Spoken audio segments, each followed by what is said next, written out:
Hello बच्चों, कैसे हैं आप सब। आशा करती हूँ कि आप स्वस्थ होंगे, मस्त होंगे और अपनी पढ़ाई में व्यस्त होंगे। आपकी इसी पढ़ाई को आगे बढ़ाते हुए आज हम पढ़ने जा रहे हैं एक बहुत ही सुंदर सी कविता जिसका शीर्षक है नया निर्माण करो। बच्चों, नया निर्माण करो यानी कि कुछ नया बनाओ। तो सबसे पहले इस कविता का पाठ परिचय ले लेते हैं। प्रस्तुत कविता में कवि इस धरती के सुपूतों नवयुवकों का आह्वान करते हुए उन्हें नवनिर्माण करने को प्रेरित कर रहा है। कवि के अनुसार इस धरती का प्रत्येक पुत्र अपने योगदान से इसे सुंदर व आराध्य बना सकता है। पुत्र का यह कर्तव्य होता है कि वह अपनी माँ की रक्षा के लिए अपना तन मन न्यौछावर करे, उसे समृद्ध व शक्तिशाली बनाने के लिए अपनी सेवाएं प्रदान करे। इसी आधार पर कवि इस देश के नवयुवकों को देश के नवनिर्माण के लिए पुकार रहा है। तो बच्चों, आइए इस कविता को शुरू करते हैं। आप लोग भी ध्यान से सुनिएगा। उठो धरा के अमर सपूतों, पुनः नया निर्माण करो। जन जन के जीवन में फिर से नई स्फूर्ति नव प्राण भरो।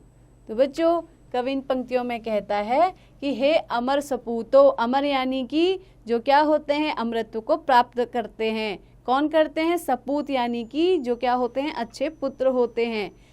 तो कवि नौजवानों को आह्वान करते हुए उनसे कहता है कि तुम क्या करो, उठो जागो और पुनः यानी कि दोबारा नया निर्माण करो, फिर से एक नया निर्माण का कार्य प्रारंभ करो। जन जन के जीवन में फिर से यानी कि जो हमारी क्या है, भारत की जनता है, इसके जीवन में फिर से नई स्फूर्ति नव प्राण भरो। एक नई ऊर्जा का क्या करो, संचार करो, नए प्राण भरो, इसको एक नया जीवन दो।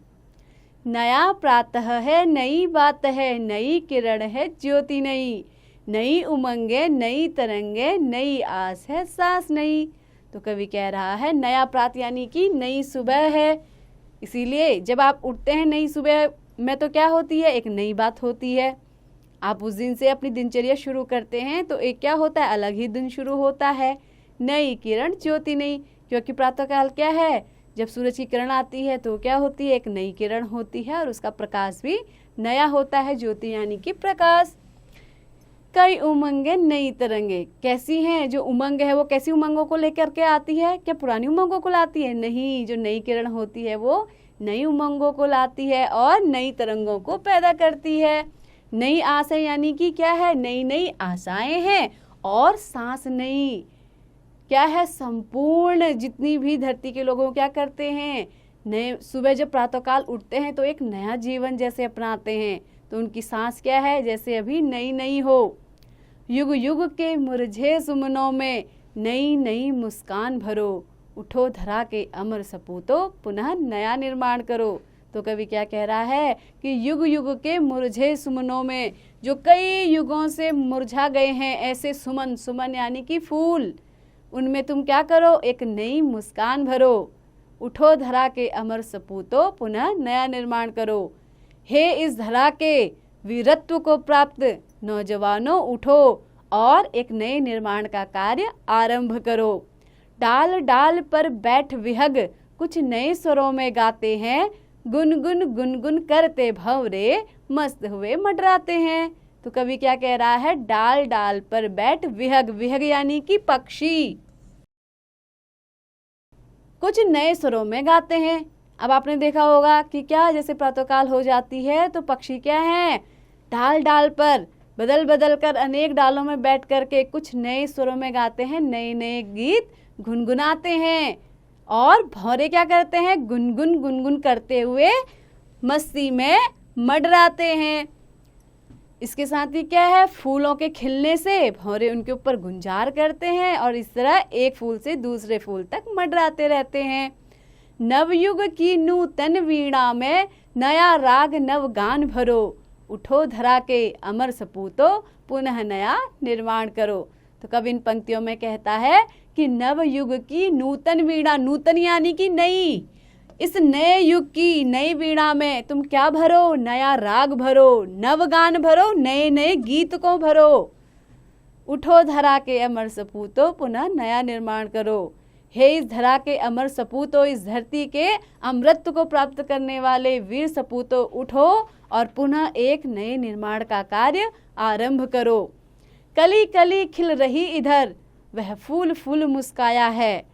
तो क्या कह रहा है कवि कि यहाँ क्या है, एक छोटी से छोटी कली भी खिल रही है और हर एक फूल ऐसा लग रहा है जैसे कि वो क्या कर रहा हो, मुस्कुरा रहा हो, स्माइल कर रहा हो। धरती माँ की आज हो रही नई सुनहरी काया है। तो कवि कह रहा है कि इस माँ की, जिसे हम धरती माँ को हम जिसको हम माँ कहते हैं, इस धरती की क्या हो रही है, नई सुनहरी काया। काया यानी कि शरीर। शरीर कैसा हो गया है, एकदम से नया, सुनहरा, सोने के रंग का। नूतन मंगलमय ध्वनियों से गुंजित जग उद्यान करो। उठो धरा के अमर सपूतो, पुनः नया निर्माण करो। कवि कह रहा है नूतन यानी कि नई, मंगलमय ध्वनियों से तुम क्या करो, गुंजित मतलब गुंजायमान करो। जग उद्यान, जग उद्यान देखो बीच में आपको एक चिन्ह दिख रहा है डैश का, इसका मतलब होता है तुलना करना।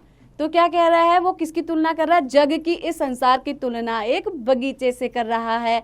कवि कहता है कि क्या इस जग रूपी बगीचे को नई नई मंगलमय ध्वनियों से क्या कर रहे हो, गुंजायमान कर दो। उठो धरा के अमर सपूतो, पुनः नया निर्माण करो।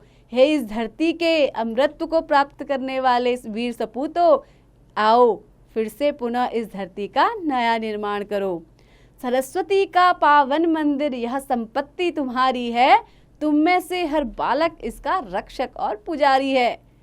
तो कवि क्या कह रहा है, कवि इन पंक्तियों में कहता है कि सरस्वती का पावन मंदिर, यह संपत्ति तुम्हारी है।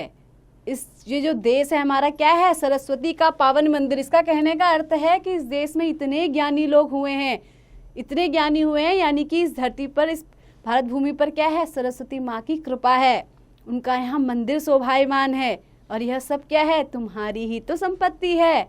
तुम में से हर बालक इसका रक्षक और पुजारी है। तो क्या है, तुम में से हर एक बालक को क्या करनी है, इस मंदिर की रक्षा करनी है और इसकी साथ साथ पूजा भी करनी है, यानी कि तुम्हें पुजारी भी बनना है और इसका रक्षक भी बनना है।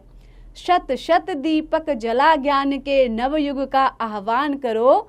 उठो धरा के अमर सपूतो, पुनः नया निर्माण करो। तो कवि कह रहा है सत सत यानी कि 100 दीपक यानी दिए जला करके तुम्हें क्या करने हैं, 100 दिए जलाने हैं और नव युग का आह्वान करो। और इस प्रकार से एक नए युग को तुमने क्या करना है, आह्वान करना है, उसको बुलाना है। उठो धरा के अमर सपूतो, पुनः नया निर्माण करो। और इस तरह तुम्हें क्या करना है, इस धरती पर एक नया निर्माण करना है। अतः इस कार्य हेतु हे अमर सपूतो, उठ जाओ, जाग जाओ। तो बच्चों, कैसी लगी आपको ये कविता? आशा करती हूँ कि आपको बहुत पसंद आई होगी। और आपको इससे क्या शिक्षा मिली कि हमें क्या करना चाहिए, अपने देश के प्रति अपने सभी कर्तव्यों का निर्वाह करना चाहिए। और इसके साथ ही इस बहुत प्यारी कविता के जो कवि हैं, जो लेखक हैं, वो कौन है, द्वारिका प्रसाद माहेश्वरी जी। तो बच्चों, ऐसे ही पढ़ते रहिए, आगे बढ़ते रहिए और हाँ, इस कविता का अभ्यास बार बार कीजिए।